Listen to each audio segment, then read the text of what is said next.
ఈరోజు Hyderabad city police cyber crime station వారు ఒక నెల రోజుల పాటు చేసిన ఆపరేషన్లో పట్టుబడ్డ గ్యాంగ్స్, సైబర్ క్రైమ్ సంబంధించిన గ్యాంగ్స్, నేరస్తులు వాళ్ళందరినీ ఈరోజు సీజ్ చేసిన ప్రాపర్టీ ఏదైతే ఉందో అదంతా మీరు చూస్తున్నారు, మీ కళ్ళ ముందుంది. దేశవ్యాప్తంగా చేసిన ఈ ఆపరేషన్లో 8 రాష్ట్రాల్లో ఈ ఆపరేషన్ జరిగింది. 52 మంది నేరస్తుల్ని, సైబర్ క్రైమ్ నేరస్తుల్ని పట్టుకోవడం జరిగింది. దాంట్లో 3 మాస్టర్ మైండ్స్ ఉన్నారు, అంటే సూత్రధారులు. వారు మొత్తం కూడా ఆపరేషన్స్ అన్ని ప్లాన్ చేసి వారు ఈ సైబర్ క్రైమ్స్ అన్ని కూడా చేయిస్తున్నారు. దీని ద్వారా 33 కేసులు డిటెక్ట్ అయ్యాయి హైదరాబాద్ సిటీలో. తెలంగాణ రాష్ట్రంలో 74 కేసులు రిజిస్టర్ అయ్యాయి. అండ్ దేశవ్యాప్తంగా 576 కేసులు ఈ నేరస్తుల ద్వారా వారు పాల్గొన్న కేసెస్లో కీలక ఆధారాలు లభించాయి. అక్కడ ఉన్న ఇన్వెస్టిగేటర్స్ కి ఇది చాలా కీలకంగా మారుతుంది. వారు వచ్చి వీరిని తీసుకెళ్లడం, ప్రొడక్షన్ వారెంట్స్ వేసి తీసుకెళ్లడం, ఇదంతా తదుపరి చర్యగా వారు చేస్తారు. ఈ 33 కేసెస్ ఏవైతే డిటెక్ట్ అయ్యాయో అనేక రకాలుగా ఉన్నాయి. Trading fraud 3, digital fraud 4, investment frauds 6, data theft fraud 2, social media 3 కేసులు, part time job 1 case, APK file fraud 1, USDT purchase fraud 1, first time crypto currency కూడా డిటెక్ట్ చేసి సీజ్ చేయడం అనేది జరిగింది. జాబ్ ఫ్రాడ్ 3 కేసులు, టిప్ లైన్ 3 కేసులు. ఈ మొత్తం అన్ని కేసెస్ ద్వారా దాదాపు 88.32 కోట్ల రూపాయల నష్టం జరిగింది ప్రజలకు, ఎవరైతే విక్టిమ్స్ ఉన్నారో. 2.87 crores ని ఫ్రీజ్ చేయగలిగాం. అంటే 1930 ద్వారా బ్యాంక్స్ ఇంటిమేషన్ చేయడం, ఇవన్నీ చర్యలు తీసుకోవడంతో 2.87 crores మాత్రమే ఫ్రీజ్ చేయగలిగాం. దీంట్లో సీజ్ చేసిన ప్రాపర్టీస్లో మొబైల్ ఫోన్స్ 43, ఏటీఎం కార్డ్ 39, పాస్బుక్లు 17, cheque books 54, SIM cards 16, laptops 3, shell stamp 13, Aadhaar cards 9, QR codes 3, cryptocurrency worth 40 lakhs and net cash worth 47 lakhs. ఇది మొదటిసారిగా క్యాష్ రెడ్ హ్యాండెడ్ గా వాళ్ళు విత్డ్రా చేస్తున్న సందర్భంలో వాళ్ళ పని పట్టుకున్న సందర్భం ఇది మొదటిసారి జరిగింది. క్రిప్టో కరెన్సీ కూడా కన్వర్ట్ చేసిన తర్వాత కూడా దాన్ని సీజ్ చేసి చూపించడం అనేది ఇది కూడా మొదటిసారి జరిగింది. సో ఈ మొత్తం ఆపరేషన్స్ లో డీసీపీ కవిత ఆధ్వర్యంలో ఏసీపీ శివమారుతి, మొత్తం టీమ్ ఆఫ్ ఇన్స్పెక్టర్స్ చాలా కష్టపడి పనిచేశారు. ముఖ్యంగా దీంట్లో 3 కేసుల గురించి నేను చెప్పదలుచుకున్నాను. ఎందుకంటే కేసెస్ చాలా ఉన్నాయి, కానీ 3 కేసులు ఏవైతే మేము దీని గురించి మాట్లాడుతున్నామో 2 కేసెస్లో బ్యాంక్ ఆఫీషియల్స్ ఇన్వాల్వ్ ఉన్నారు. మీ అందరు తెలుసు, ఇది అంతా కూడా ఆన్లైన్ జరిగే వ్యవహారం సైబర్ క్రైమ్. అయితే దీంట్లో బ్యాంక్స్ అకౌంట్స్, బ్యాంక్ ఆఫీసర్స్ పాత్ర దాంట్లో కీలకంగా మారుతుంది. మేము ఇన్వెస్టిగేషన్ చేస్తున్న సందర్భంలో ఈ వ్యవహారాలన్నీ బయటపడుతున్నాయి. కొన్ని బ్యాంక్స్ లో కొంతమంది ఆఫీసర్స్ కుమ్మక్కై సైబర్ క్రైమ్ ఫ్రాడ్స్టర్స్తో వాళ్ళు ఈ నేరాల్ని చేయించడంలో పూర్తి స్థాయిలో సహకరిస్తున్నారు. అకౌంట్స్ ఓపెనింగ్ లో కానివ్వండి, వేరే రకాలుగా డిపాజిట్ ఎవరైతే ఉన్నారో వాళ్ళు తీసుకురావడం, మనీ ట్రాన్స్ఫర్ లో కానివ్వండి, సస్పిషియస్ ఉన్న ట్రాన్స్ఫర్ చేయడం, ఇటువంటివన్నీ కూడా వీరు పూర్తి స్థాయిలో సహకరిస్తున్నారు. 3 బ్యాంక్ ఆఫీసర్స్ ని కూడా అరెస్ట్ చేయడం జరిగింది. ఒకరు Shubham Kumar Jha, deputy manager RBL bank Bengaluru. రెండో అతను Haroon Rashid, assistant vice president Axis bank Bengaluru. Tata Srinivasarao sales manager Kotak Mahindra bank.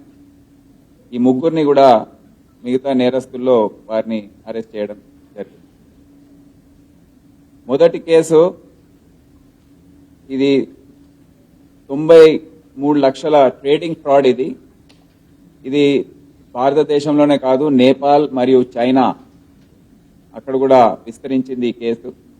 దీంట్లో Shubham Kumar Jha deputy manager, Arun Rashid assistant vice president Axis bank మరియు R Mohan fabrication business owner Peenya Bengaluru, ముగ్గురు కూడా బెంగళూరుకు సంబంధించిన వారు ఈ కేసులో పూర్తి స్థాయిలో నిమగ్నమై ఉన్నారు, ఇన్వాల్వ్మెంట్ ఉంది. దీంట్లో ముఖ్యంగా ఏం జరిగిందంటే, ఎవరైతే విక్టిమ్ ఉన్నారో అతను ఫేస్బుక్ బ్రౌజింగ్ చేస్తున్న సందర్భంలో అతనికి ఒక వాట్సాప్ గ్రూప్ తో తారసపడింది. ఆ వాట్సాప్ గ్రూప్ పేరు C105.BlackRock Capital Stock Mentoring Group. అంటే ఇటువంటివన్నీ చాలా గ్రూప్స్, చాలా ఇటువంటి వాట్సాప్ గ్రూప్స్ కానివ్వండి, టెలిగ్రామ్ గ్రూప్స్ కానివ్వండి ఏర్పాటు చేస్తున్నారు ఈ ఫ్రాడ్స్టర్స్. దాంట్లో ఇటువంటి విక్టిమ్స్ ని ఆకర్షించి దాంట్లో లాగుతున్నారు. సో ముఖ్యంగా అందరు గుర్తుపెట్టుకునేది ఏంటంటే, ఇటువంటివి ఏది కూడా జాయిన్ కావద్దు. ఇవన్నీ ఫేక్ గ్రూప్స్. మిమ్మల్ని లొంగుపరుచుకొని దాని తర్వాత మోసం చేయడం అనేది దీని ఉద్దేశం. దీంట్లో ఎవరు కూడా ఇప్పటివరకు లాభపడలేదు.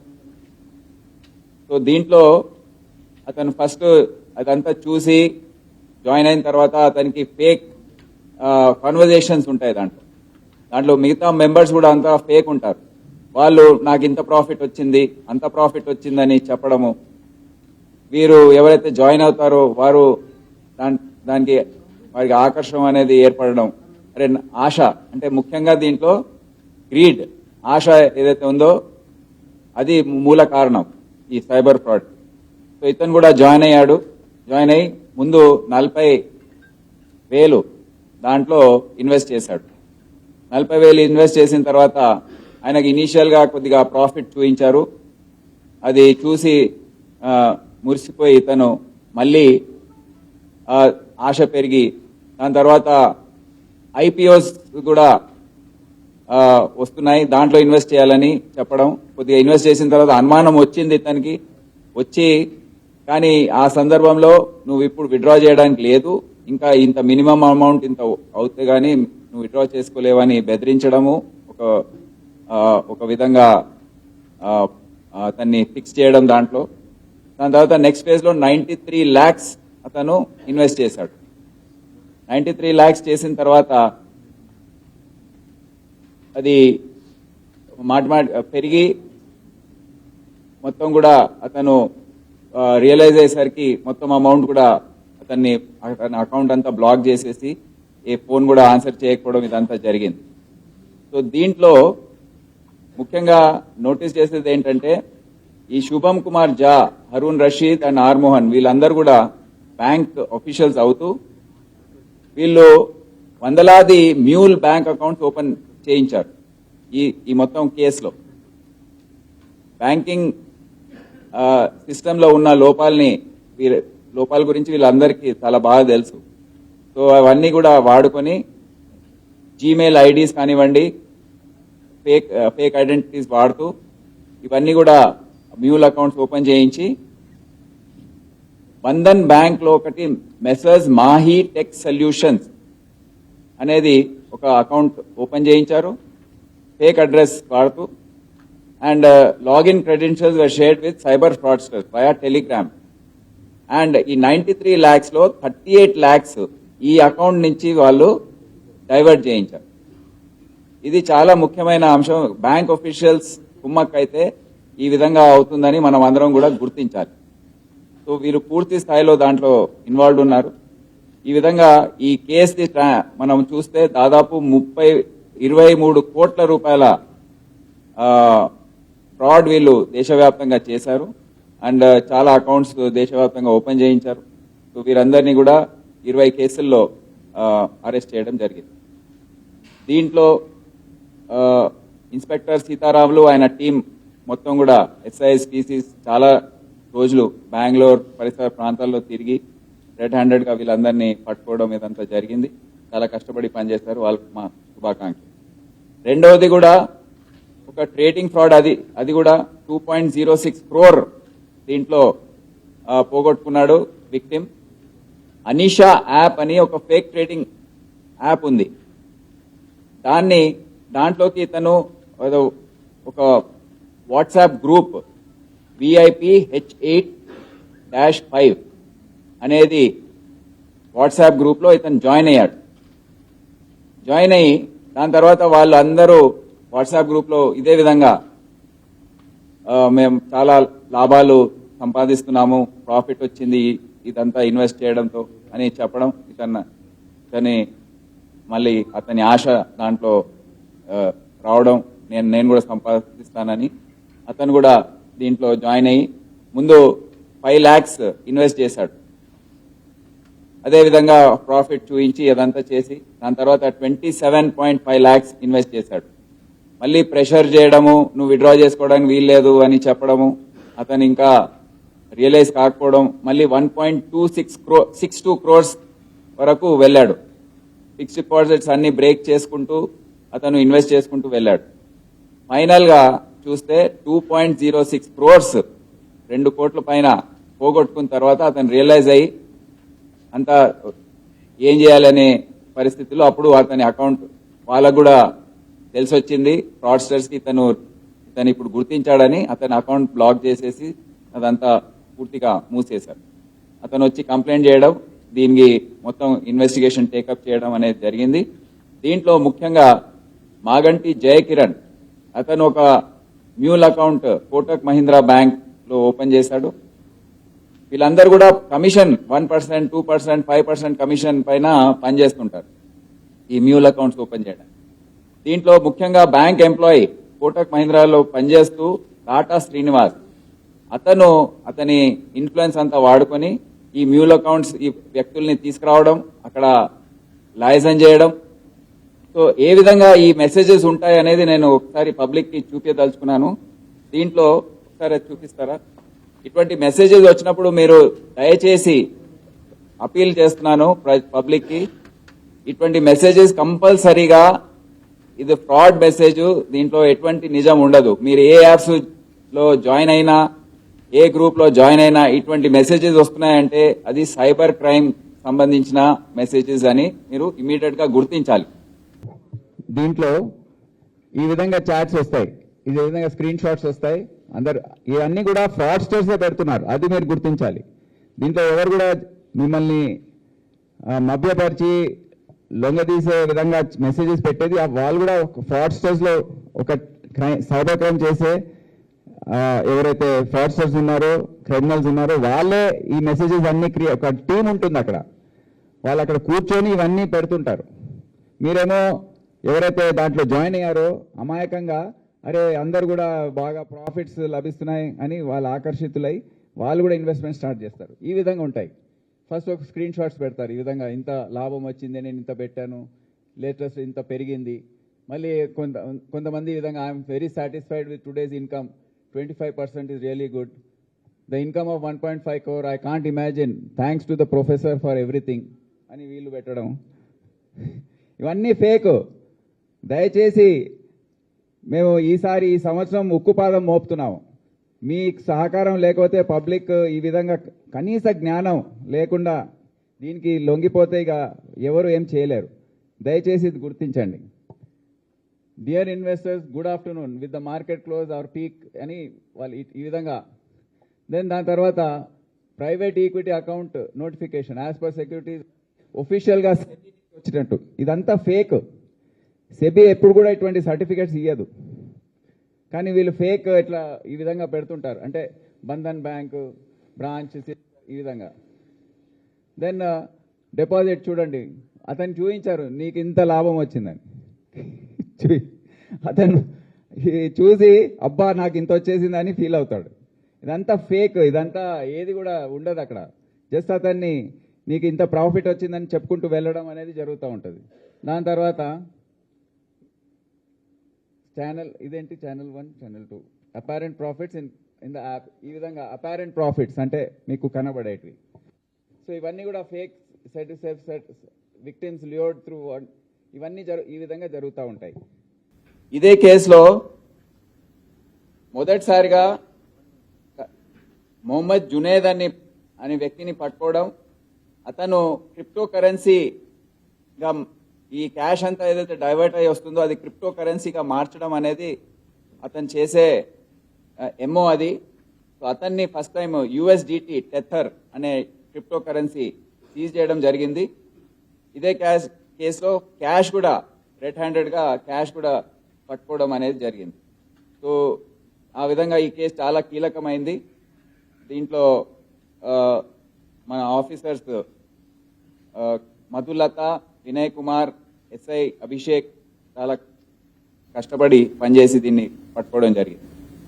మూడవ కేసు డిజిటల్ అరెస్ట్ కేసు. ఇది మన సిటీలో పేరుగాంచిన డాక్టర్ కపుల్, వీళ్ళు డీటెయిల్స్ చెప్పలేము, కానీ వారు కూడా దీంట్లో మోసపోయారు. టెలికాం డిపార్ట్మెంట్ నుండి వారికి ఫోన్ వచ్చింది, నేను టెలికాం డిపార్ట్మెంట్ ఆఫీసర్ మాట్లాడుతున్నాను, ఈ విధంగా మనీ లాండరింగ్ కేసులో మీరు ఇరుక్కున్నారు, స్కైప్ కాల్ని అంతా బెదిరించిన తర్వాత స్కైప్ కాల్గా కన్వర్ట్ చేసి ఢిల్లీలో ఒక ఫేక్ ఐపీఎస్ ఆఫీసర్ని పెట్టి అక్కడ వారికి అతనికి యూనిఫామ్, ఈ విధంగా యూనిఫామ్ వేసి అతని పక్కకు ఇద్దరు ఆఫీసర్స్ని కూర్చోబెట్టి, ఇది చూడండి మీరు దీంట్లో ఇది దేశ ద్రోహం, ఇది మీరు చేసింది, మీరు డాక్టర్స్ ఈ విధంగా ఎట్లా చేశారు అని వారిని భయపెట్టించడం. దాని తర్వాత వాళ్ళని నమ్మించడానికి ఒక fake order chief justice of India justice Chandrachud గారి పేరు మీద ఒక ఫేక్ ఆర్డర్ కూడా తయారు చేసి వారికి పంపించారు కన్విన్స్ చేయడానికి. ఎంత దూరం పోతున్నారు చూడండి. ఫార్వర్డ్ చేసి ఇక దాని తర్వాత వాళ్ళు కొద్దిగా అరే ఇది నిజమే ఉండొచ్చు, ఏదైనా అంత చెప్తున్నారు, ఇంత యూనిఫామ్లో ఐపీఎస్ ఆఫీసర్లు చీఫ్ జస్టిస్ ఆఫ్ ఇండియా పేరు చెప్తున్నారని భయపడ్డారు. భయపడిన తర్వాత ఇదంతా మీరు బయటపడాలంటే ఫస్ట్ మీరు మనీ డిపాజిట్ చేయాలి, రిటర్న్ చేస్తాము, మీరు మీ కేసు మీ పేరు క్లియర్ అయిన తర్వాత అదంతా రిటర్న్ చేస్తాము, మీరు భయపడకండి, ఇనీషియల్గా అయితే మీరు డిపాజిట్ చేయాలని చెప్పడం జరిగింది. సో లేకపోతే మీ భర్త, మీ కొడుకు ఇద్దరు కూడా డేంజర్లో ఉన్నారు, వారు మళ్ళీ పోలీస్ ఏం చేస్తుందో మాకు తెలియదు, ఆల్రెడీ కస్టడీలో ఉన్నారు, ఈ విధంగా చెప్పడం జరిగింది. దాని తర్వాత ఆమె భయపడి 3 కోట్ల విలువగల ఎఫ్డీస్ని ఆమె ఒక 15 రోజుల పాటు ఆ ఎఫ్డీస్ అన్ని బ్రేక్ చేసి వారికి ట్రాన్స్ఫర్ చేయడం జరిగింది. ట్రాన్స్ఫర్ చేసిన తర్వాత వారు అంతా ఇక ఈమె ద్వారా ఇంకేమో వచ్చే పరిస్థితి లేదని తెలుసుకున్న తర్వాత దాన్ని మూసేయడం, బ్లాక్ చేయడం అదంతా జరిగింది. వారంతా అప్పుడు రియలైజ్ అయ్యి మా దగ్గరికి వస్తే కేసు నమోదు చేసుకున్నాము. దీంట్లో టీం వెళ్ళింది, మధుసూదన్ రావు ఇన్స్పెక్టర్ ఆధ్వర్యంలో team, SI Mahipal, Maheshwar Reddy, HC TCs ఒక పెద్ద టీం అక్కడ వెళ్ళి హర్పాల్ సింగ్ గుజరాత్లో, అహ్మదాబాద్ గుజరాత్లో హర్పాల్ సింగ్ మరియు సయ్యద్ అయూబ్ హాయ్ వీరిద్దరు సూత్రధారులు, వీరిద్దరిని పట్టుకోవడం జరిగింది. ఎందుకంటే డిజిటల్ అరెస్ట్ కేసుల్లో అరెస్ట్ చేయడం అనేది చాలా తక్కువ, ఇది రేర్ కేసెస్ అన్నమాట. వీరిని పట్టుకుని అక్కడ లోకల్ కోర్టులో ప్రొడ్యూస్ చేసి ప్రొడక్షన్ వారెంట్స్లో ఇక్కడ తీసుకురావడం జరిగింది. సో దీంట్లో mobile phones 2, debit cards 4, cheque books 1, ఈ విధంగా ఆ మెటీరియల్ అంతా మీరు చూస్తున్నారు సీజ్ చేయడం జరిగింది. ముఖ్యంగా మనం నోటీస్ చేసేది ఏంటంటే ఇప్పుడు నిన్న మధ్యాహ్నం ఆర్బీఐతో సమన్వయ మీటింగ్ జరిగింది. మేము ఆర్బీఐ వాళ్ళతో ఈ క్వశ్చన్ రేజ్ చేశాము, బ్యాంక్ వారితో మేము సంప్రదిస్తున్నాము. ఎందుకంటే బ్యాంక్స్ పాత్ర లేకపోతే సైబర్ క్రిమినల్స్ ఏమీ చేయలేరు. సో బ్యాంక్స్ టైట్గా ఉంటే ఈ సైబర్ క్రైమ్ని అరికట్టే అవకాశాలు ఉన్నాయి. అందుకని ఆర్బీఐతో పర్స్యూ చేసి డీసీపీ సైబర్ క్రైమ్ కవిత గారు చాలా రోజుల నుంచి పర్స్యూ చేశారు. చేసిన తర్వాత ఒక మీటింగ్ నిన్న చాలా పెద్ద స్థాయిలో జరిగింది. రీజనల్ డైరెక్టర్ పట్నాయక్ గారు అండ్ అన్ని బ్యాంక్స్ ఆఫీసర్స్, అంటే వాళ్ళ సెంటర్ హెడ్స్ ఎవరైతే ఉన్నారో అందరు అటెండ్ చేశారు. చేసిన తర్వాత మేము చాలా విస్తృతంగా వారికి ఎక్స్ప్లెయిన్ చేయడం జరిగింది. ఏ విధంగా ఈ ల్యాబ్స్ జరుగుతున్నాయి, మనం ఏ విధంగా సమన్వయపరుచుకొని ముందుకు వెళ్ళాలని డిస్కస్ చేశాము. ఒక కమిటీ ఏర్పాటు చేశారు మా డీసీపీ సైబర్ క్రైమ్ ఆధ్వర్యంలో. కొంతమంది ఏవైతే మంచి ప్రాక్టీసెస్ అమలు పరుస్తున్నారో HDFC వాళ్ళందరినీ కూడా దాంట్లో పెట్టి సిస్టమ్స్ ఏ విధంగా ఇంప్రూవ్ చేయాలనేది ఒక కమిటీ ఏర్పాటు చేసి తొందరలో రిపోర్ట్ తెప్పించుకొని వారు అమలు చేస్తారు. ముఖ్యంగా ఎక్కడ లోపాలు జరుగుతున్నాయంటే అది పెట్టండి.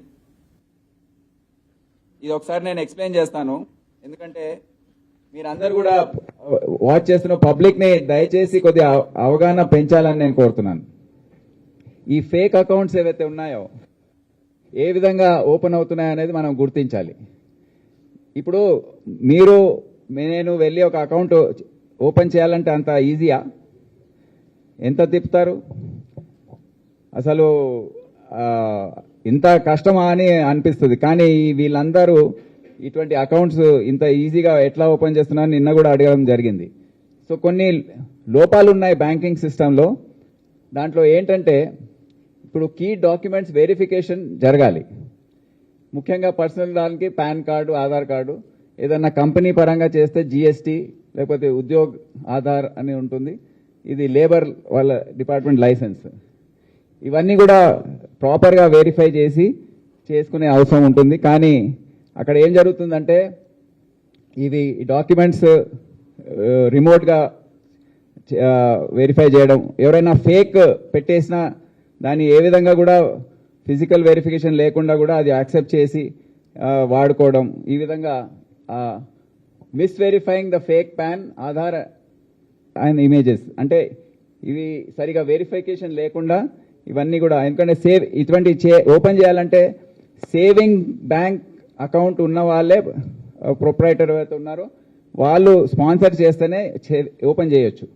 కానీ అవి ఏవి కూడా లేకుండా ఇండివిజువల్స్ కాకుండా కంపెనీస్ ఇవన్నీ ఓపెన్ చేయాలంటే ఎటువంటి వెరిఫికేషన్ లేకుండా చేస్తున్నారు.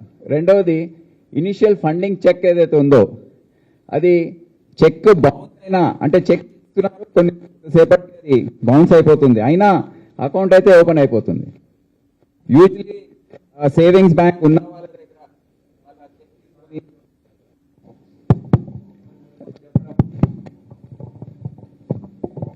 ఇది జరగాలి. సో అందుకే ఈ ల్యాబ్సెస్ ఒకటి చాలా పెద్ద ఎత్తున జరుగుతున్నాయి. ఎంటిటీ ఫిజికల్ వెరిఫికేషన్ జరగాలి.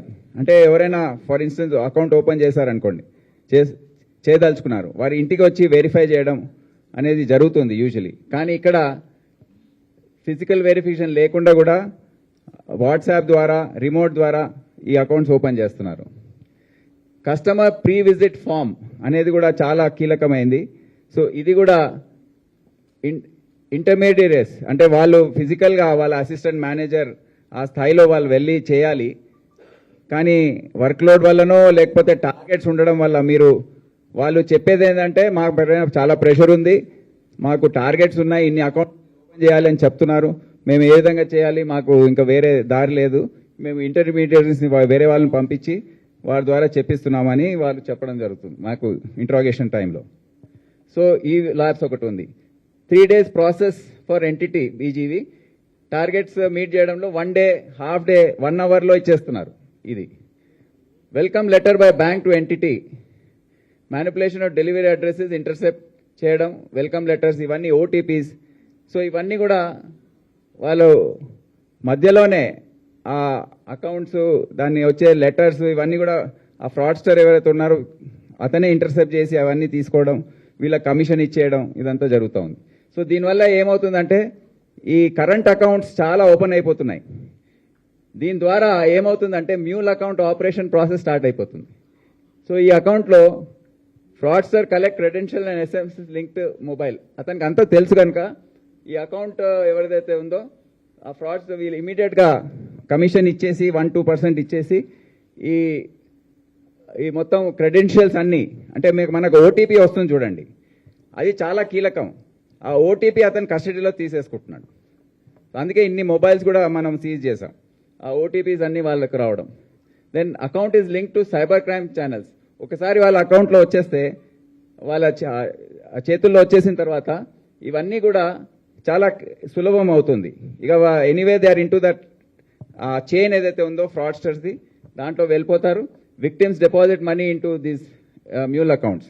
అంటే మనం ఏవైతే విక్టిమ్స్ది మనం చూసామో వాళ్ళు ట్రాన్స్ఫర్ చేసినప్పుడు ఈ మ్యూల్ అకౌంట్స్లోకి ట్రాన్స్ఫర్ చేస్తుంటారు. ఎందుకంటే వాళ్ళకి అకౌంట్ నంబర్స్ ఇవన్నీ ఇస్తారు. ఓటీపీస్ కూడా వీళ్ళకే వెళ్తాయి. సో ఓటీపీస్ పెట్టేసి ఇమీడియట్గా విత్డ్రా చేసేయడం అనేది జరుగుతుంది. ఇక్కడ ఇంకోటి ఏంటంటే బ్యాంకర్స్ పెద్ద పెద్ద అమౌంట్స్ వాళ్ళకి రూల్స్ ఉన్నాయి, కానీ పెద్ద పెద్ద అమౌంట్స్ కూడా వాళ్ళు ట్రాన్స్ఫర్ చేసేస్తున్నారు. చెక్ చేసుకోకుండా, అనుమానం వ్యక్తం చేయకుండా వాళ్ళు ఎంత పెద్ద అమౌంట్ అయినా ట్రాన్స్ఫర్ చేస్తున్నారు. అదో పెద్ద లోపం నిన్న పాయింట్అవుట్ చేయడం జరిగింది. Fraudsters use internet banking from locations like Dubai and Hong Kong. సో ఇక ఒకసారి దీంట్లో వచ్చేసిన తర్వాత ఇది easy. Funds are moved, remit, ఫార్డ్లాండ్, దెన్ దాంట్లో క్రిప్టో కరెన్సీలోకి మార్చేసి ఇన్ఫార్మల్ ఛానల్స్ ద్వారా ఇది మొత్తం ఫైనల్ బెనిఫిషియరీ ఆ ఫ్రాడ్స్టర్ ఎక్కడో దుబాయ్లోనో, చైనాలోనో, లేకపోతే వియట్నాంలోనో కూర్చొని ఉంటారు. సో వాళ్లకు ఇది వెళ్ళిపోతుంది. సో ఈ విధంగా బ్యాంక్ సిస్టమ్ ఏదైతే ఉందో దాన్ని పూర్తి స్థాయిలో అండర్మైన్ చేసేసి దాన్ని నిర్వీర్యం చేసి ఈ విధంగా అకౌంట్స్ ఓపెన్ చేసి మొత్తం సైబర్ క్రైమ్ అనేది జరుగుతూ ఉంది. పెద్ద ఎత్తున ఇది జరుగుతుంది కనుక బ్యాంక్ ఆఫీసర్స్ చాలా కీలకంగా వ్యవహరించే అవసరం ఉంది. సో నిన్న జరిగిన మీటింగ్ లో 2-3 ఇంకా వేరే విషయాలు ఏంటంటే, ఈ కోర్ట్ ఆర్డర్స్ వచ్చిన తర్వాత కూడా కోర్ట్ రిఫండ్స్ ఒకటి చాలా డిలే అవుతున్నాయి. ఏదైతే మేము ఫ్రీజ్ చేయగలుగుతున్నాం అమౌంట్స్ అవన్నీ కూడా చాలా సమయం పడుతుంది. ప్రాసెస్ ఇంకా తొందర చేయాలని వాళ్ళ సమస్యలు వాళ్ళు చెప్పారు. మా డిపార్ట్మెంట్లో కూడా కొంతమంది నేరస్తులు ఉంటారు, మళ్ళీ వాళ్ళని కూడా మేము అదుపు చేస్తామని చెప్పడం జరిగింది. అదే కాకుండా స్టాండర్డైజ్ డేటా ఫార్మాట్ ఇటువంటివి కొన్ని ప్రొసీజరల్ ప్రాబ్లమ్స్ ఉన్నాయి. మాకు ఇన్వెస్టిగేషన్లో కష్టమవుతుందని వాళ్ళకి చెప్పడం జరిగింది. వారు కూడా స్పందించి ఇవన్నీ కూడా సవరిస్తామని వాళ్ళు చెప్పడం జరిగింది. సో ఈరోజు మేము ఏం డిసైడ్ చేశామంటే, ఈ వచ్చే 2025లో ప్రజల్ని కాపాడాలంటే ఈ సైబర్ క్రైమ్ నుండి అవేర్నెస్ చాలా చాలా ముఖ్యం, ఎడ్యుకేషన్ చాలా చాలా ముఖ్యం. ఎన్నిసార్లు చెప్పినా వీళ్ళు ఎవరైతే పోగొట్టుకుంటున్నారో ఈ డబ్బంతా ఈ పెద్ద పెద్ద మొత్తంలో, వారు అందరు కూడా చాలా హైలీ ఎడ్యుకేటెడ్, హైలీ ప్రొఫెషనల్, చాలా సక్సెస్ఫుల్ వాళ్ళ కెరియర్స్లో. అయినా ఇటువంటి సిచ్యువేషన్లో వాళ్ళు ఎందుకో మాయ మాటలకి వాళ్ళు లొంగిపోయి భయపడి, అంటే సమాజానికి అంత ఎక్స్పోజర్ లేని పరిస్థితుల్లో వారు ఈ విధంగా వ్యవహరిస్తున్నారు. అయినా దీన్ని ఇంకా మేము ఒక ఉదాహరణగా తీసుకొని అన్ని సెక్షన్స్ ఆఫ్ సొసైటీలో ఈ అవేర్నెస్ క్యాంపెయిన్ అనేది, ఎందుకంటే మా విక్టిమ్స్ లో మేము చూసాము 13 సంవత్సరాల నుండి 86 సంవత్సరాల వరకు విక్టిమ్స్ ఉన్నారు. It is ranging from 13-year-olds to 86-year-old. So ఎవరిని కూడా వీళ్ళు వదలట్లేదు. అది చాలా ముఖ్యమైన అంశం. దాదాపు 3,500 కోట్లు గత సంవత్సరం మన రాష్ట్రంలో 14% వరకే రికవరీ అయింది. సో డిటెక్షన్ అయింది. అండ్ ఎందుకంటే ప్రాపర్టీ కేసెస్లో రికవరీ అనేది మనం గోల్డ్, క్యాష్ చూపించే పరిస్థితి ఉంటుంది. కానీ సైబర్ క్రైమ్లో నేరస్తులను పట్టుకున్న తర్వాత కూడా మనీ రికవరీ అనేది చాలా కష్టం. సో అందుకే విక్టిమ్స్ని సాటిస్ఫై చేయడం అనేది ఈ క్రైమ్లో కొద్దిగా కష్టమైన పని. అందుకే అవేర్నెస్ క్యాంపెయిన్ ద్వారా దీన్ని ఆపే అవకాశాలు ఉన్నాయి. బ్యాంక్ వ్యవస్థ ఏదైతే ఉందో వారి కోఆర్డినేషన్ ద్వారా ఇది కంట్రోల్ చేసే అవకాశం ఉంది. ఇంకా వేరే ఏజెన్సీ స్టేక్ హోల్డర్స్ ఉన్నారు. ఇప్పుడు లేబర్ లైసెన్స్ ఇచ్చేవాళ్ళు, లేబర్ డిపార్ట్మెంట్, వారిని ఇన్వాల్వ్ చేస్తే ఇంకా కంట్రోల్ చేసే అవకాశం ఉంటుంది. సో ఇవన్నీ కూడా వచ్చే సంవత్సర కాలంలో మేము చేయదలుచుకున్నాం. సో ఈ సందర్భంగా డీసీపీ సైబర్ క్రైమ్ కవిత, ఏసీపీ సైబర్ క్రైమ్ శివమారుతి, ఆయన మొత్తం టీంని నేను అభినందిస్తున్నాను. వాళ్ళు చాలా కష్టపడి గత సంవత్సరం నుండి ఎంతో మంది నేరస్తుల్ని పట్టుకురావడం, సైబర్ క్రిమినల్స్ ని, ఒక్కొక్క క్రిమినల్ ని పట్టుకోవాలంటే అది ఎంత కష్టసాధ్యమైన పని. అక్కడ గుజరాత్ లో వెళ్లి వాళ్ళని, రాజస్థాన్ వెళ్లి ఆ ఊర్లో వెళ్ళిన తర్వాత వాళ్ళు ఎదుర్కొనే పరిస్థితులు, అక్కడ ఉన్న గ్రామస్తులందరూ వీళ్ళపైన దాడి చేయడం, మళ్ళీ మేము ఇక్కడి నుంచి ఫోన్లు చేసి ఎస్పీలతో ఐజీలతో మాట్లాడి వారికి సహాయం అందించాలని కోరడం, ఇవన్నీ జరుగుతూ ఉన్నాయి. అంత సులభమైన పని కాదు. సో వారిని మళ్ళీ పట్టుకున్న తర్వాత అక్కడ లోకల్ పొలిటీషియన్స్ అంతా హెల్ప్ చేయడము, సపోర్ట్ చేయడం, కోర్టులో ప్రొడ్యూస్ చేసిన తర్వాత కూడా ఇక్కడ తీసుకురావడం అనేది చాలా కష్టమైన పని అని మీ అందరికి తెలియజేస్తూ వారిని అభినందిస్తున్నాను. మీ Aadhaar number, mobile number different crimes లో ఇన్వాల్వ్ అయి ఉంది. మీరు కనుక ఆన్సర్ చేయకపోతే మీ మొబైల్ బ్లాక్ అవుతుంది అని చెప్పేసి కాల్ చేశారు. మేడం వీళ్ళు అంటే డిజిటల్ అరెస్ట్ చేసిన తర్వాత అంటే వాళ్ళ కాంటాక్ట్ అవ్వడానికి కూడా ఛాన్స్ ఉండదా, నిజమా కాదా అని వాళ్ళు తెలుసుకోవడానికి? అంటే స్కైప్ లో వీడియో కాల్ చేసి సిజేఐ గారిది, జస్టిస్ చంద్రచూడ్ గారిది సిగ్నేచర్ అంటే అన్ని విధాలుగా అదే వీళ్ళు వచ్చి కలుస్తారు కదా తర్వాత. అదే ఎందుకు రియలైజ్ కాలేకపోతున్నారు అనేది వాళ్ళతో నేను కూడా 2-3 కేసెస్ లో మాట్లాడాను నేను. ఎందుకంటే వాళ్ళు హైలీ అకంప్లిష్డ్ అన్నమాట. ఒకడు నాతో గాల్ఫ్ ఆడతాడు, 15.5 crores పోయింది అతను. 15.5 crores. అతను ఎంత స్మార్ట్ అంటే టాప్, పేర్లు చెప్పను, టాప్ డాక్టర్, ఆయన సూసైడ్ చేసుకునే పరిస్థితి ఇప్పుడు. Top doctor of the state, అన్నిట్లో ఫస్ట్ ర్యాంక్, ఎప్పుడు ఇంత బ్రిలియంట్. కానీ ఎట్లా నువ్వు అనేది చాలా ఒక 2-3 hours మాట్లాడాను అతనితో. అవు మెంటల్ గా ఏం చేస్తారని. అతను జస్ట్ అట్లా భయపడిపోయి, ఆశ కూడా ఉంది.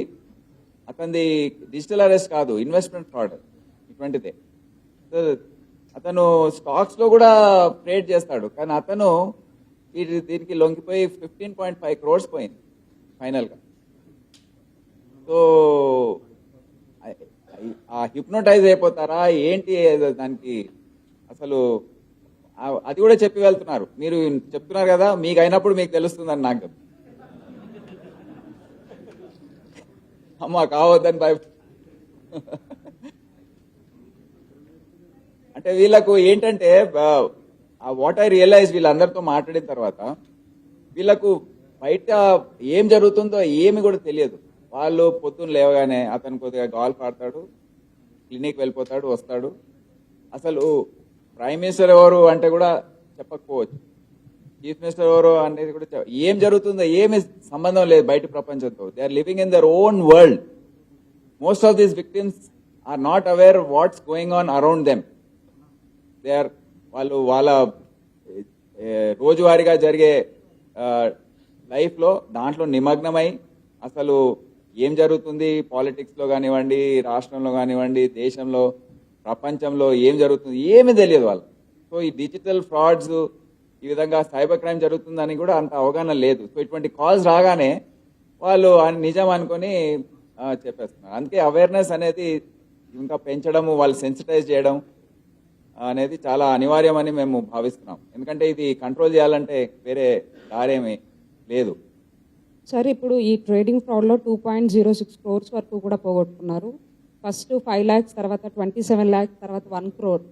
సో ఇక్కడ అసలు అతనికి విక్టిమ్కి ఎక్కడ అనుమానం రాలేదా సార్? అసలు ఏం చేస్తుంటారు విక్టిమ్ రిలేటెడ్ ఏంటంటే? వారికి ఒక సెకండ్ స్టేజ్ తర్వాత అనుమానం వస్తుంది. ఎందుకంటే అమౌంట్ పెరుగుతా పోతుంది కదా. ఫస్ట్ 20-40 lakhs పెట్టారు, దాని తర్వాత 80.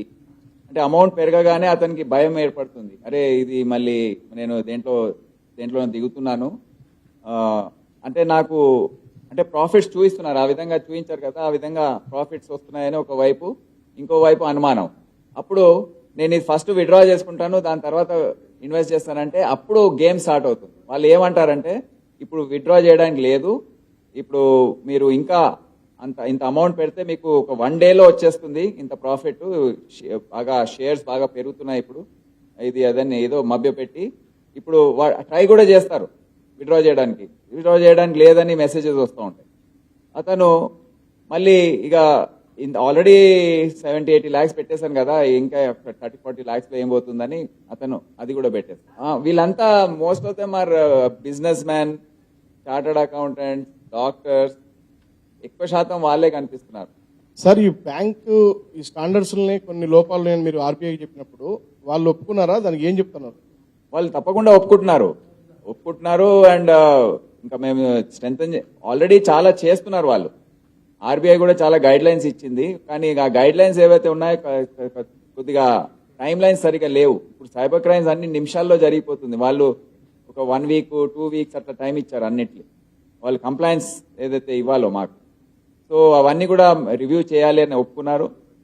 ఇక మాలో కూడా కొంతమంది ఉంటారు అని ఒప్పుకోవడం జరిగింది. జస్ట్ లైక్ పోలీస్ డిపార్ట్మెంట్లో ఉంటారు, ఎక్కడైనా మీడియాలో ఉంటారు. సో బ్యాంక్స్ లో కూడా ఉన్నారు అని వాళ్ళు చెప్పడం జరిగింది. సో మేము will weed them out, will put in stronger systems అని చెప్పడం. ఒక కమిటీ ఏర్పాటు చేయడం జరిగింది ఫస్ట్ టైం. సో కమిటీ ఏర్పాటు చేయడం అనేది చాలా శ్రేయస్కరం. అది మా ఫీడ్బ్యాక్, వాళ్ళ ఫీడ్బ్యాక్ మేము అందరం కూర్చొని మాట్లాడి అట్లీస్ట్ తెలంగాణ, ఏపీకి సంబంధించిన ఈ ఏదైతే ఈ బ్యాంక్ ఆఫీసర్స్ ఉన్నారో వాళ్ళు చర్యలు తీసుకొని ఎస్కలేట్ చేస్తారు ఆర్బీఐ నేషనల్ లెవెల్. సో ఇవన్నీ మంచి ఫలితాలు ఇస్తాయని భావిస్తాను.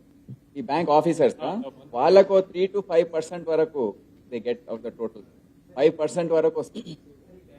సార్ దీంట్లో ఈ మ్యూల్ అకౌంట్స్ అతను నెంబర్ ఆఫ్ అకౌంట్స్ ఓపెన్ చేయించండి సార్. చేపించేసి ఈ కేసుకు సంబంధించి అయితే ఒక కేసు అతను ఫేక్ అడ్రస్ పెట్టేసి అకౌంట్ క్రియేట్ చేయించండి సార్. చేపించేసి దాంట్లో 38 lakhs ట్రాన్స్ఫర్ చేయించండు. అయితే వీళ్ళు జనరల్గా అకౌంట్ ఓపెన్ చేపిస్తే కరెంట్ అకౌంట్ అయితే 80,000 తీసుకుంటారు సార్, సేవింగ్ అకౌంట్ అయితే 50,000 తీసుకుంటారు. అయితే వీళ్ళు ఈ ఫ్రాడ్స్టర్ ఎవరైతే ఉన్నారో ఇప్పుడు చాలా మంది ఉంటారు కదా, నువ్వు రా నీకు అకౌంట్ అని తీసుకొస్తారు, నీకు ఇంత వాడికి ఏం లేదు 1% అంటే it will come to 10,000 to 30,000. ఒట్టిగా 30,000 వస్తుంది, నాకేం పోతుందని వాడు ప్యాన్ అన్ని ఇచ్చేస్తాడు. అందుకే వేరే వేరే వేరే బ్యాంక్స్ లో పెడతారు కదా, ఒకటి యాక్సిస్ బ్యాంక్ లో ఉంటుంది, ఒకటి ఐసిఐసిఐలో ఉంటుంది, ఆ విధంగా చేస్తారు. సార్ ఇప్పుడు ఈ బ్యాంకర్స్ మనం రికవర్ చేసిన డబ్బుని ఇట్లనేమో చాలా సింపుల్ గా బ్యాంక్ అకౌంట్ తీయడము, కమిషన్ తీసుకోవడం బాగానే ఉంది. మనం రికవర్ చేసిన డబ్బుని తిరిగి మళ్ళీ బాధితుల ఖాతాల్లోకి వేయడానికి ఎలాంటి క్వరీస్ పెడుతున్నారు, మనకు ఎలాంటి ఇబ్బందులు పెడుతున్నారు? అంటే దీంట్లో కొన్ని సమస్యలు ఉన్నాయి. ఇప్పుడు రియలైజ్ కాగానే 1930 ఫోన్ చేస్తారు. అదే సమయంలో మాకు కంప్లైంట్ వస్తే మేము ఇనిషియేట్ చేస్తాం ప్రాసెస్, ఏదైతే బ్యాంక్స్ ఇంటిమేట్ చేయడము, ఫర్దర్ ట్రాన్సాక్షన్ ఆపేయడం. అప్పటికే 2-3 layers కి వెళ్ళిపోయి ఉంటుంది. అంటే depending on the time, golden hour అంటారు దీంట్లో కూడా. యాక్సిడెంట్స్ లో గోల్డెన్ అవర్ ఏ విధంగా ఉందో దీంట్లో కూడా గోల్డెన్ అవర్ ఫార్ములా, ఎంత తొందరగా వస్తే అంత ఈజీగా దాన్ని ఆపొచ్చు. సో 2-3 layers వరకు వెళ్ళిపోయిన తర్వాత కొద్ది విత్డ్రా అవుతా ఉంటుంది అమౌంట్. సో ఏ స్టేజ్ లో ఆపుతాం అనేది చాలా ముఖ్యం. సో మీరు అడిగింది ఏంటి, డబ్బుల్ని మళ్ళీ తిరిగి బాధితుల అకౌంట్ దీంట్లో సమస్యలు ఏంటంటే కంట్రీ నుండి వేరే స్పాట్స్ నుంచి కంప్లైంట్స్ వచ్చి బ్యాంక్స్ దగ్గర ఈ అన్ని రిక్వెస్ట్ ఉంటాయి, అవి ఎగ్జాక్ట్లీ ఏ విధంగా చేయాలి? ఇది పుట్ ఆన్ హోల్డ్ అయింది అని విక్టిమ్ కి ఎస్ఎంఎస్ వస్తుందండి. వన్స్ 1930లో రిపోర్ట్ చేసిన తర్వాత పుట్ ఆన్ హోల్డ్ అయిన తర్వాత మన ఐఓస్ వాళ్ళకి ఇన్ఫార్మ్ చేసి కోర్టులో పిటిషన్ ఫైల్ చేపించి ప్రాసెస్ చేస్తారు. చేస్తున్నప్పుడు కోర్టు ఆర్డర్ కూడా వస్తుంది. అంటే ఆఫ్టర్ లాట్ ఆఫ్ పర్సుయేషన్ మన వాళ్ళంతా వెంటబడి చేసినాక కోర్టు ఆర్డర్ వచ్చిన తర్వాత బ్యాంక్స్కి ఏంటంటే వేరే వేరే బ్యాంక్స్లో వేరే విక్టిమ్స్ కూడా సేమ్ అకౌంట్లో డబ్బులు వేయడం వల్ల వాళ్ళు కూడా కోర్టు ఆర్డర్స్ తీసుకుంటారు. సో అలాంటి సందర్భాల్లో బ్యాంకుకి ఎవరికి ఇవ్వాలి అనే సమస్య వస్తుందన్నమాట. నిన్న సార్ బ్యాంకర్స్ దగ్గర ఆర్బీఐలో కూడా ఈ విషయం రైజ్ చేసి డీటెయిల్గా ఎక్స్ప్లెయిన్ చేశారు. క్లియర్గా ఒకే విక్టిమ్ ఒకే ఆర్డర్ ఉంటే డైరెక్ట్గా అమౌంట్ అకౌంట్లో పడిపోతుంది. బట్ ఇట్లా కాంప్లెక్స్గా ఎక్కువ మంది ఉంటే కొంచెం సమస్య ఏర్పడుతుంది.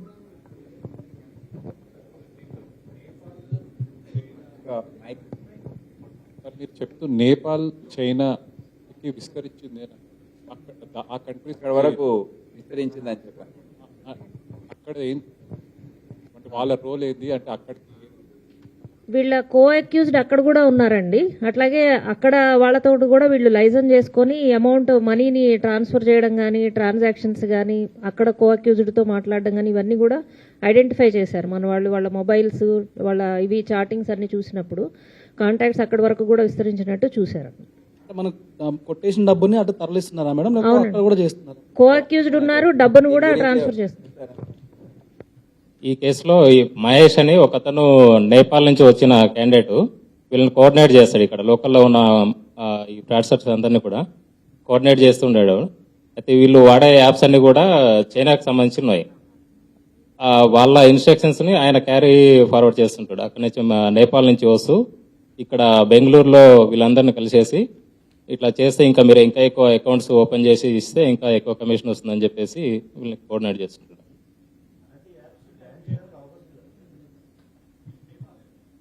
నేపాలి, మహేష్ ఇస్ నేపాలి. నేపాల్ మన డబ్బు ఆ నేపాల్ కానీ చైనాకి ఎంతవరకు ట్రాన్స్ఫర్ అయిందని ఏమన్నా మనం గుర్తించాం? ఈ ఫైనల్ గా చేరుకునేది అక్కడికే. ఇవన్నీ కమిషన్లు అన్ని పోయిన తర్వాత ఆ పెద్ద మొత్తంలో ఏదైతే మిగులుతుందో మేబీ 80% వరకు అటు వెళ్ళిపోతుంది. సార్ ఇప్పుడు దీంట్లో ఇన్కమ్ ట్యాక్స్ వాళ్ళకి ఇప్పుడు మామూలుగా పెద్ద అమౌంట్ అకౌంట్ లో పడితే ఇన్కమ్ ట్యాక్స్ వాళ్ళకి మామూలుగా వెంటనే తెలుస్తుందని అంటారు. అవును. అంటే ఇంత అమౌంట్ పడుతుంటే ఇన్కమ్ ట్యాక్స్ వాళ్ళు ఎప్పుడు దీంట్లో రియాక్ట్ అకౌంట్ అదే నిన్న మేము రేజ్ చేసిన క్వశ్చన్ ఇదే.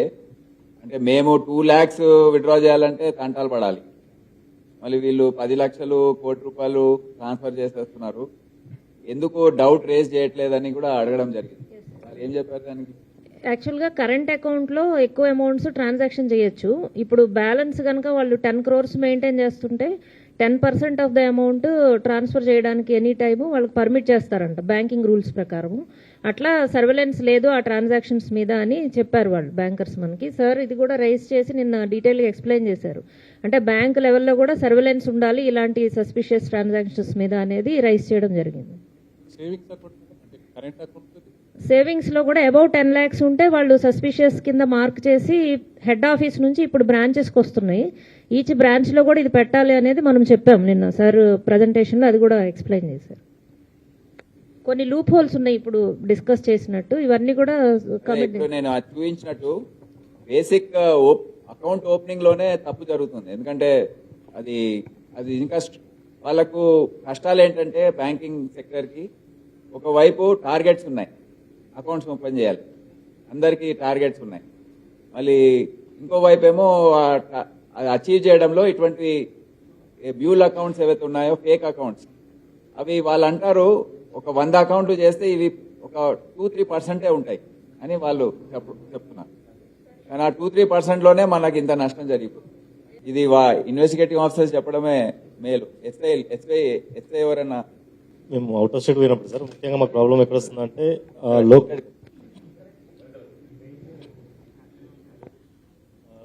లోకల్ పోలీస్ స్టేషన్ ఐడెంటిఫై చేయడం కానీ కూడా ప్రతిదీ మాకు సమస్య ఉంటుంది సార్. ఐడెంటిఫై చేసుకొని వెళ్ళిన తర్వాత జ్యూరిడిక్షన్ మనకు తెలియదు, కొద్ది దూరం ఉంటే వాళ్ళు మళ్ళీ అక్కడికి వెళ్ళాలని చెప్పి పంపిస్తారు. అంత చేసేసరికి మాకు అక్యూజ్డ్ లొకేషన్స్ మారుతూ ఉంటాయి. కొన్ని ఢిల్లీ లాంటి పోలీస్ స్టేషన్కి వెళ్తే మేము ఫస్ట్ మా సీనియర్ ఆఫీసర్స్ పర్మిషన్ తీసుకోవాలని చెప్పేసి వాళ్ళు డిలే చేస్తుంటారు, కొన్ని పొలిటికల్ ఇష్యూస్ ఇంతకుముందు అయినాయని చెప్పేసి. సో మాకు ఈ హవర్స్ డిలే వల్ల మాకు అక్యూజ్డ్ లొకేషన్స్ మారుతూ ఉంటాయి. మేము కనుక రూరల్ ఏరియాస్కి వెళ్ళినప్పుడు మనకు అక్కడ ఒకరితో ఇద్దరితోటి మేము వెళ్తే చాలా వరకు లోకల్ పిఎస్లో మేము ఇంటిమేషన్ చేస్తే మా వచ్చినామని చెప్పేసి ఇమీడియట్గా ఇంటిమేషన్ వెళ్తూ ఉంటుంది, ఈజీగా ఉంటుంది. వాళ్ళకి పోలీసులు వచ్చారు అని అంటే లోకల్ ఎవరో ఒకరు ఉంటారు కలిపి వాళ్ళు ఇన్ఫర్మేషన్ లీక్ చేయడం జరుగుతుంది. చాలాసార్లు అందుకే మేము నేమ్ చెప్పకుండా కూడా వెళ్తాం. వెళ్ళి తీసుకొని వచ్చేటప్పుడు కూడా చాలాసార్లు రెసిస్టెన్స్ ఉంటుంది మాకు. లోకల్ పోలీస్ స్టేషన్స్ వాళ్ళు కూడా మాకు ఒక విధంగా చెప్పినట్టు మాకు కోఆపరేట్ చేస్తున్నట్టు ఉంటారు, కానీ మళ్ళీ అటు సైడ్ కూడా కొన్నిసార్లు సపోర్ట్ చేస్తూ ఉంటారు. మళ్ళీ లోకల్ కోర్టుకు వచ్చినాక కూడా అక్కడ వాళ్ళకి ఎంతో లోకల్ మొన్న మెయిన్పూరికి ఒక కేసు వెళ్ళినప్పుడు మేము అక్కడ ఎక్స్ యూపీ సార్ మెయిన్పూరి, అక్కడ వాళ్ళు వచ్చేసి ఆమె పొలిటికల్గా కూడా స్ట్రాంగ్ ఉంది. పొలిటికల్గా స్ట్రాంగ్ ఉండడం వల్ల మాకు 5 advocates పెట్టుకుని కోర్టులో కూడా మేజిస్ట్రేట్ను కూడా ఒక 4 hours ఆర్డర్ ఇవ్వడానికి మాకు 4-5 hours డిలే చేశారు. ఒక రోజు ఈవినింగ్ కోర్టులో ప్రొడ్యూస్ చేస్తే వాళ్ళు నెక్స్ట్ రోజు మార్నింగ్ కోర్టులో ప్రొడ్యూస్ చేయమన్నారు. మార్నింగ్ కోర్టులో ఎంఎస్జే కోర్టులో ప్రొడ్యూస్ చేస్తే కూడా ఒక 4-5 hours వెయిట్ చేయించిన తర్వాత కూడా ఆర్డర్ ఇవ్వలేదు. అట్లా చాలా ఇష్యూస్ ఉన్నాయి మాకు. అక్కడ లోకల్ ఏసీపీ సార్ వాళ్ళు కూడా వచ్చేసి కోర్టులో ఏమైనా ఇష్యూస్ అయితే అని చెప్పి వాళ్ళు కూడా కోర్టుకు రావడం జరిగింది. సో అట్లా మనం ఇండివిజువల్గా వాళ్ళని తీసుకురావడం కూడా కష్టం ఉంటుంది లోకల్ సపోర్ట్ లేకుంటే. ఇవన్నీ ఇష్యూస్ ఫేస్ చేస్తాం. గుజరాత్ కేసు చెప్పండి. దిశ అని ఒక పోలీస్ స్టేషన్ ఉంది గుజరాత్లో. మేము అక్కడ ఒక అక్యూజర్ కోసం వెళ్ళినప్పుడు లోకల్ క్రైమ్ కానిస్టేబుల్ ఉండు. ఆయన ఫస్ట్ ఏం చేసినంటే ఒక ఇన్ఫార్మర్ ఉంది సార్ నేను పిలిపిస్తా పట్టిస్తాడు అని చెప్పిండు. మేము వెళ్ళి ఆ ఫోటో చూపించగానే ఆ ఇన్ఫార్మర్ ఇట్లా తలకాయ కొట్టుకున్నా, అంటే తెలిసినోడని ఐడెంటిఫై అయింది అనమాట. కానీ మమ్మల్ని కావాలని ఒక రోజంతా వాళ్ళ ఇంటికాడ తిప్పకుండా మార్కెట్లో అక్కడ ఇక్కడ రోజంతా తిప్పి మేము మాకు లొకేషన్ వస్తుంది, ఇంటికాడ లొకేషన్ వస్తుంది, ఇంటికాడికి వెళ్దాం పదా అంటే లేదు సార్ ఇక్కడే ఉంటాడు అని చెప్పి మమ్మల్ని తిప్పి ఆ లోకల్ క్రైమ్ కానిస్టేబుల్ అతనితో ఫోన్లో మాట్లాడతారు అనమాట. ఒక 10,000 పంపి నిన్ను తప్పిస్తాం, లోకల్ పోలీస్ వచ్చారు, హైదరాబాద్ పోలీస్ వచ్చారు అని చెప్తే ఆ అక్యూజర్ నమ్మలేదు. వాళ్ళని నమ్మకుండా నేనెందుకు ఇస్తాను మీకు 10,000 అని చెప్పి ఆయన లోకల్ కోర్టుకి వెళ్ళిండంట. అక్కడ వీళ్ళు డబ్బులు ఇయ్యడని చెప్పి అప్పుడు మమ్మల్ని ఇచ్చేసి కోర్టు దగ్గర తీసుకెళ్లి పట్టిస్తానండి సార్ అని చెప్పి అప్పుడు తీసుకెళ్లి పట్టించారు అన్నమాట ఆయన డబ్బులు ఇవ్వనందుకు. ఇప్పుడే చెప్పారు కదా మా పోలీసులో కూడా ఉంటారు. సో ఈ విధంగా అనేక కష్టాలు ఉన్నాయి. అఫ్కోర్స్ ఈ కష్టాలు వేరే క్రిమినల్స్ పట్టుకోవడంలో కూడా ఉంటుంది. స్నాచర్స్ కోసం అప్పుడు వెళ్ళినప్పుడు ఇదే విధంగా గ్రామస్తులు అంతా దాడి చేయడం ఇదంతా జరుగుతుంది. ఇప్పుడు ఈ సైబర్ క్రిమినల్స్తో అప్పుడు తేడా ఏంటంటే ప్రాపర్టీ ఆఫెండర్స్ పట్టుకోవడం ఏదో రికవరీ అవుతుంది, గోల్డ్ వాడు ఎక్కడో అమ్మాడు, ఇది ఆ రిసీవర్ని పట్టుకోవడం ఇదంతా జరుగుతుంది. కానీ దీంట్లో క్యాష్ వాళ్ళు మేము వాడుకున్నామంటే ఇక దానికి ఇక వేరే విధంగా రికవరీ చేయడం అనేది కష్టం అవుతుంది. అండ్ మీకు తెలుసు, ఇప్పుడే చూస్తారు, వాళ్ళ దగ్గర ఉండదు, వాళ్ళకి వచ్చే కమిషన్ వాళ్ళ దగ్గర ఉంటుంది అంతే, అంటే వాళ్ళు వాడుకుంది అంతే. కానీ మేజర్ అమౌంట్ ఆల్రెడీ ట్రాన్స్ఫర్ అయ్యి క్రిప్టో కరెన్సీ ద్వారా అది విదేశాలకు వెళ్ళిపోయింది, దుబాయ్కో చైనాకో ఎక్కడ. సరే, కాల్పుల దట్ ఈస్ ద ప్రాబ్లం. కాల్పుల దొంగల పరిస్థితి ఏంటి సార్? ఏమన్నా జాడ దొరికిందా? ఏది అఫ్జల్ కాల్పుల దొంగలు, బీదర్ దొంగలు 4 రాష్ట్రాల టీమ్స్ వేటలో ఉన్నాయి. కరడుగట్టిన నేరస్తులు ఇప్పుడు అన్ని బయటపడ్డాయి. యూపీలో పెద్ద ఒఫెన్స్ చేశారు గత సంవత్సరం. అక్కడ నుండి వాళ్ళపైన 3-4 లక్షల రివార్డులు ఉన్నాయి ఒక్కొక్కరి పైన. అయితే బీహార్ చెందిన వాళ్ళు ఆపరేట్ చేసే స్టైల్ కూడా ఏ విధంగా ఉందంటే ఎవ్వరు అంటే ఒక సంవత్సరంన్నర నుండి యూపీ పోలీస్ ఎంత వేట చేసినా ఇప్పటివరకు దొరకలేదు వాళ్ళకి. ఇప్పుడు 4 రాష్ట్రాల పోలీస్ చేజ్ చేస్తుంది. Let's hope. ఇంకా డీటెయిల్స్ చెప్పలేను, ఎందుకంటే వాళ్ళు చాలా స్మార్ట్ ఉన్నారు, అన్ని చదువుకుంటున్నారు. పోలీసు మేము యూపీ వాళ్ళం బీహార్ వాళ్ళం అని అటువైపు వెళ్తారని వీళ్ళు సౌత్ వెళ్ళారు ఉల్టా. మేము అటు వెతుకుతున్నాం, తర్వాత సీసీటీవీ అన్ని చూస్తే వీళ్ళు మళ్ళీ మియాపూర్కి వచ్చి కుక్కట్పల్లి నుండి అటు కిందికి వెళ్ళి చిత్తూరుకు వెళ్ళి తిరుపతికి వెళ్ళి అక్కడ నుండి చెన్నై వెళ్ళి అక్కడ నుండి లాస్ట్ బస్ ఎక్కింది వచ్చింది మాకు. ఇవన్నీ నడుస్తున్నాయి, గోయింగ్ ఆన్. వాళ్ళని వదిలేదు లేదు. హైదరాబాద్లో ఎవరైనా ఈ విధంగా వ్యవహరిస్తే వాళ్ళని వదిలిపెట్టే ప్రసక్తి లేదు. తప్పకుండా ఏదైనా ఎంతైనా సమయం పట్టనివ్వండి, రిసోర్సెస్ ఎంత వెచ్చించే అవసరం ఉంటుందో అంత చేసి తప్పకుండా వీరిని పట్టుకోవడం జరుగుతుందని మీకు తెలియజేస్తున్నాం. Will do our best